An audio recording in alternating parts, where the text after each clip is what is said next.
Hydra facial के अंदर जो 3 बॉटल्स आती हैं वो ये 3 बॉटल्स आती हैं, AS1, SA2 and AO3।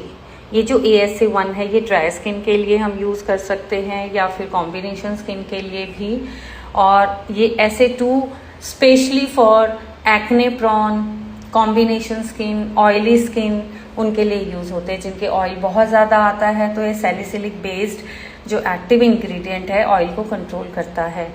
And AO3 normal skin type के लिए, सभी के लिए आप यूज़ कर सकते हैं। विटामिन C सीरम होता है इसके अंदर।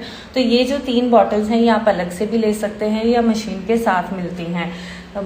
यहाँ पे जो हमें ये A, B, C ये बॉटल्स दी गई हैं, इनके अंदर हम ये लिक्विड डालते हैं। किस तरीके से लिक्विड डालते हैं, कितना कंटेंट डालते हैं, क्या पानी यूज़ करेंगे, डायरेक्टली इसको यूज़ करेंगे, तो आप ये सब जानने के लिए दिए गए नंबर पे कांटेक्ट कीजिए और अपना कोर्स आज ही ज्वाइन कीजिए।